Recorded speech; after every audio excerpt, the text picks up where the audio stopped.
Continuamos con más de Pulso Informativo. En esta tercera entrevista queremos recordarle que el día de ayer el expresidente de la Asamblea Nacional, la ex Asamblea Nacional del Ecuador, Virgilio Saquicela, exigió un pronunciamiento urgente a la Corte Constitucional sobre la muerte cruzada aplicada por el mandatario Guillermo Lasso y que disolvió el Congreso, que disolvió el Legislativo, perdón, y llamó a elecciones anticipadas.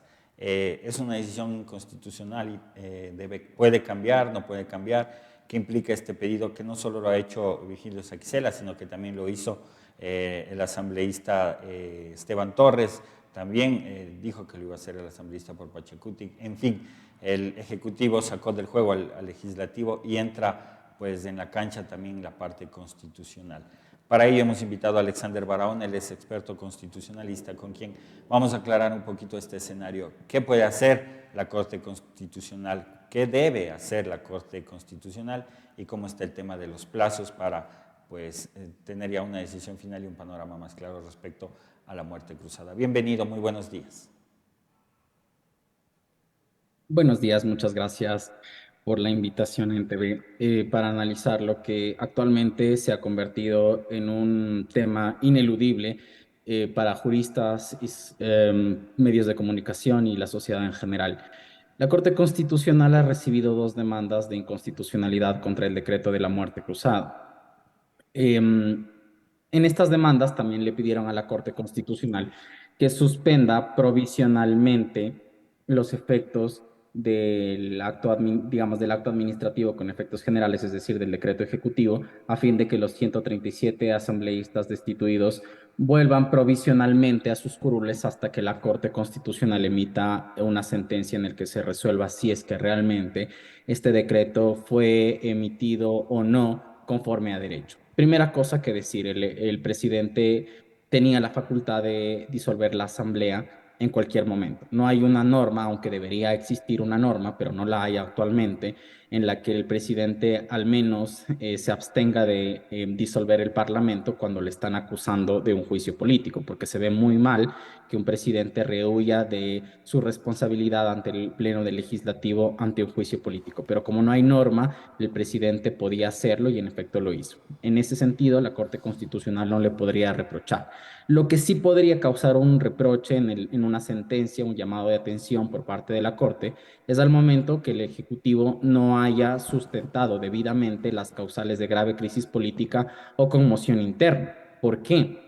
Porque se supone que la grave crisis política es cuando confluyen actores de índole evidentemente políticos en los que impidan un buen gobierno o la conmoción interna cuando haya paro, que las instituciones, la sociedad en general, no podamos ejercer nuestras actividades regularmente porque, digamos, el país está paralizado, como por ejemplo las movilizaciones indígenas. Entonces, eso es lo que sí podría revisar la Corte en una sentencia de fondo.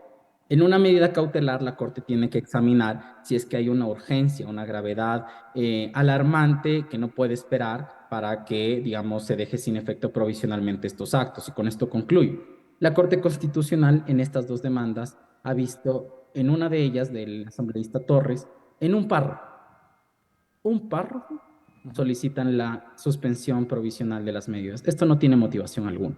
No porque tan solo sea un párrafo, sino porque además ese párrafo no dice nada, dice por los hechos evidentes, pero nada es evidente en una demanda. Tiene que justificar, pues para eso están los abogados, para saber justificar bien. Pues entonces, ¿para qué más van a acudir ante la Corte? En mi experiencia como exfuncionario de la Corte Constitucional, cuando llegaban este tipo de medidas, nos la ponían fácil, digamos, a la Corte, porque decían, bueno, no hay motivación y por lo tanto te niego.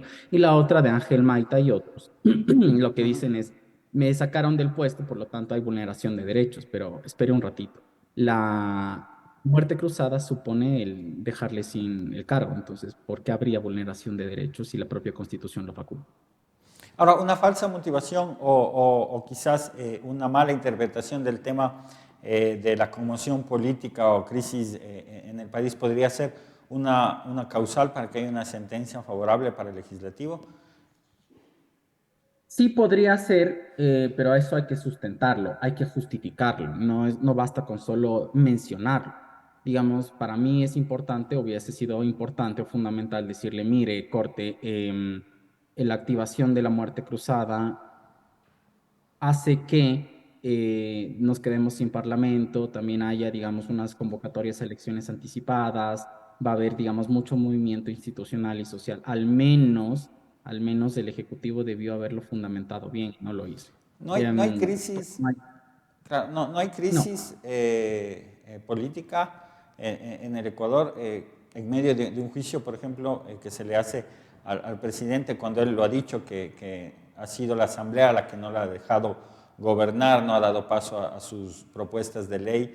¿Eso puede generar o puede entenderse como una conmoción interna o está mal interpretado?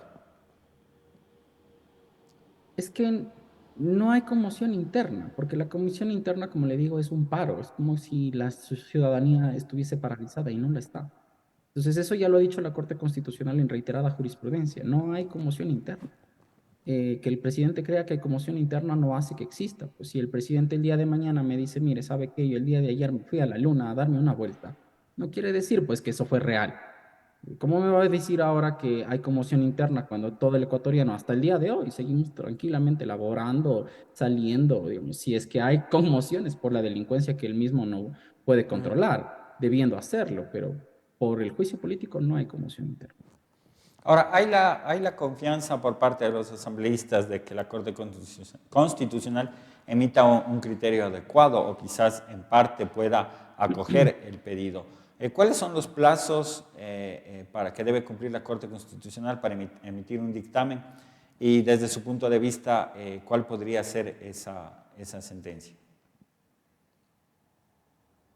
No hay plazos para que la Corte emita una sentencia y tampoco hay plazos para que la Corte Constitucional emita su medida cautelar. Lo que sí debería hacer la Corte, si es que se anima a hacerlo, si se quiere ser deferente con las medidas cautelares, debería al menos pronunciarse hasta antes de la convocatoria de elecciones por parte del CNE, porque una vez que lo haga, el CNE, me refiero a la convocatoria de elecciones, la propia ley dispone que nadie podrá intervenir en los procesos electorales, nadie, inclusive la Corte Constitucional, por lo menos hasta que se desarrollen las elecciones. Luego podrá intervenir, pero ya cuando hayan nuevas autoridades designadas, lo que podrá hacer la Corte es indemnizar simbólicamente, ¿no?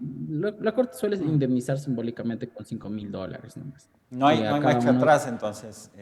No hay marcha No, atrás, no hay marcha Alexander. atrás. Si quieren hacer la Corte suspender provisionalmente el acto, debería hacerlo hasta el martes. De allí la demanda se va a admitir, sí se va a admitir, pero la sentencia la veremos mucho tiempo después, no ahorita. Perfecto. Muchas gracias al constitucionalista Alexander Barahona por estar con nosotros, declarar un poquito más cuál es la posición de la Corte Constitucional como este actor también que se incluye en este tema de la muerte cruzada. En la despedida, ¿algo más que acotar, Alexander? Solo para decir que estemos atentos para este momento muy importante para la historia de nuestro país. Es la primera vez que desde la Constitución del 2008 se activa la muerte cruzada. Y a estar pendientes de qué ocurre si es que con la Corte Constitucional además, si los regresa al cargo y si es que no los regresa, a pensar bien nuestro voto porque vamos a ir a las urnas, vamos a ir a votar en tan solo 3 meses. Habrá un corre-corre, digamos, de candidatos, de propuestas, de campaña, de debates que tenemos que saber muy bien en quién vamos a elegir, porque solamente depende de nuestro voto que no volvamos a repetir lo que tuvimos con esta asamblea y con este presidente. No quiero dejar suelta una pregunta que me llegó a través de redes sociales, Alexander. ¿Hay ejemplos similares o antecedentes de que haya ocurrido algo parecido en otros gobiernos?